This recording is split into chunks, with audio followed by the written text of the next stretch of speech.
Леле, обожавам този танц. Аз започнах да го играя, като ми го поставиха в ансамбъл Балкан в София. Иначе преди това не познавах изобщо тази постановка, но много ми допада. А пък, като добавяш тръпката да играеш пред публика, направо настръхвам.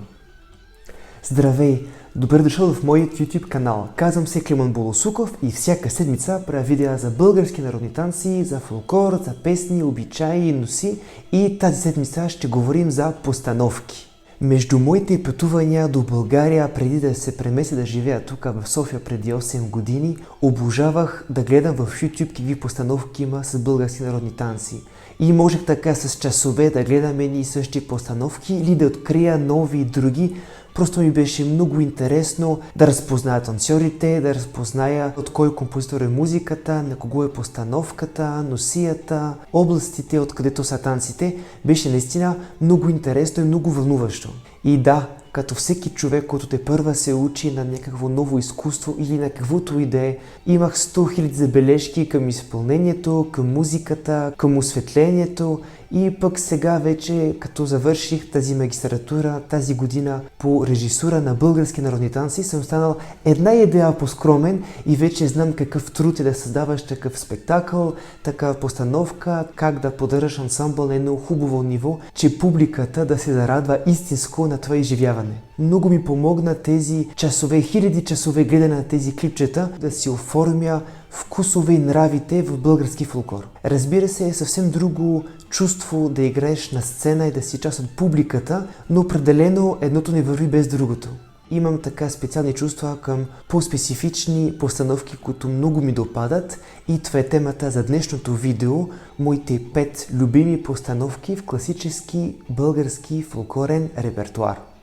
Моята първа любима постановка е надиграване и е по хореография на Ивайло Иванов, сегашния хореограф на държавен ансамбъл Филип Кутев. Разбрах за тази постановка покрай това видео, което може би от 2011 или 2012 година, и с часове гледах много пъти видеото и да наблюдавам повече музиката, детайли от хореографията. Първо, това, което много ми харесва, е музиката. Тя е на Георги Андреев, ако не се лъжа. И да, разбира се, каквото очаквам от такъв голям композитор, освен една страхотна композиция и страхотна музика. Наистина много ми допада как сменят ритъма по време на цялата постановка и колко е динамично, леко, поне в началото, и то много ми харесва как се изгражда по лека страхотна емоция и винаги настръхвам, когато гледам този танц на живо.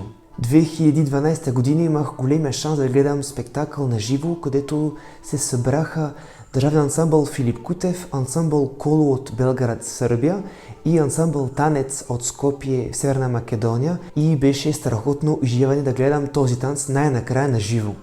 Вторият танц, за който сещаме, който ми е много специален, е рекешки танци на хореограф Маргарита Дикова.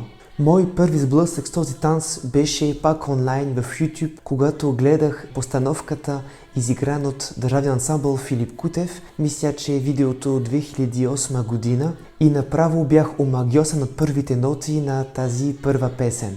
Имал съм късмет да уча този танц и да го изиграя в ансамбъл Балкан, защото този танц, рекешки танци, е част от репертуара им и беше просто много труден танц. Аз нямам претенции да съм успял изобщо да владявам стила, защото е много специфичен, но определено като емоция да се играят там с жени различните части на танца е просто много приятно като усещане.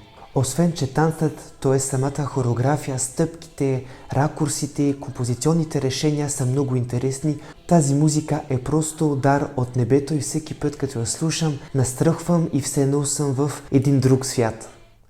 Следващата постановка, за която се сещам, се казва По полята на Добруджа и е на Методи Кутев. За този танц въобще нямах представа какъв е преди да се запиша да играя в ансамбъл Балкан, и много бързо разбрах защо в ансамбъла е от любимите постановки. Този вид танц се казва тематичен, има няколко картини, които разказват за много неща, свързани с земеделието. Каквото особено много ми харесва в този танц е, че може би има предразсъдък, че добруджанските танци могат да са по-лесни или с по-малко разнообразие.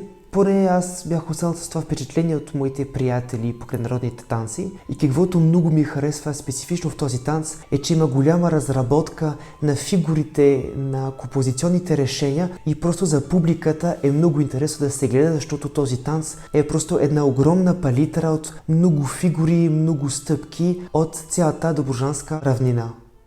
И така, следващия танц, за който се сещам, е варненски танц и от хореографа Йордан Янакиев.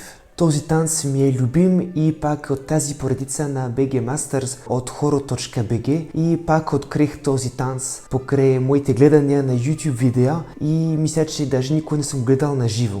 Така че на теб, който гледа видеото, поиска от тях да изиграят пак танца на живо, защото просто е страхотна постановка. Тук ще започна с музиката. Много ми харесва колко тази музика е многослойна, колко има дадени мотиви, откъдето там влизат ту едни танцори, ту други, има въпрос, отговор, различни тоналности, просто като динамика, като разнообразие в мелодиите е просто много хубаво. Чак преди няколко години само разбрах, че има няколко песни, които са включени в самия танц, но просто като не ги знаех песните, нямаше как да ги разпозная. Това, което много ми харесва в танца и в музиката покрай тази постановка е, че наистина вървят в перфектен синхрон. Има много прекрасна симбиоза между музиката и танца и като че ли вървят съвсем успоредно, всички движения покриват всички ноти на музиката, целият ритъм е покрит ту с ръце, ту с крака, ту с нещо с завъртане и просто за мен това е голям майстърлък. Между другото, тази тематика, т.е. синхрона между музика и танц ще е предмет на моята докторантура. Много ще се радвам да имаш възможност и ти да се включиш към моето изследване, така че включи известията към това видео и не само и също към другите моите социални мрежи, за да разбереш кога и как ще можеш да разбереш повече за това, което правя.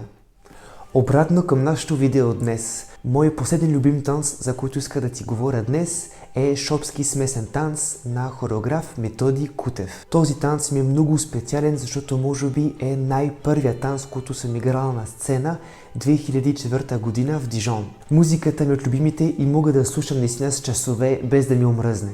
Не знам как са намирали мелодиите, аранжимента, хармониите между всичките пластове на музиката, но просто много изполучливо и всеки път като я слушам, като съм в публиката, определено много ми се играе. А ти познаваш ли го този танц? Пиши в коментарите, ако си го гледал, иначе все пак ще има линк, за да можеш да го гледаш. Както ти казах преди малко, този танц е първия, който съм играл на сцена в Дижон преди 18 години. Ако ти е интересно, мога да се поровя да търся за видеото, за да правим едно видео ревю за мой първи спектакъл в Дижон. Интересно ли ти е? Ако не, много жалко. Ако да, пиши в коментарите дали искаш да гледаш това видео и моето първо изпълнение на този танц на сцена в Дижон 2004 година.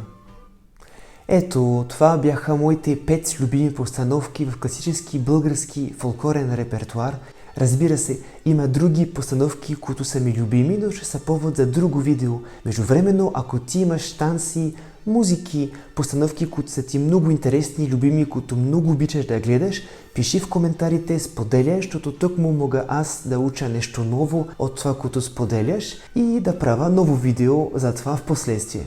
Желая ти една страхотна седмица! Чао!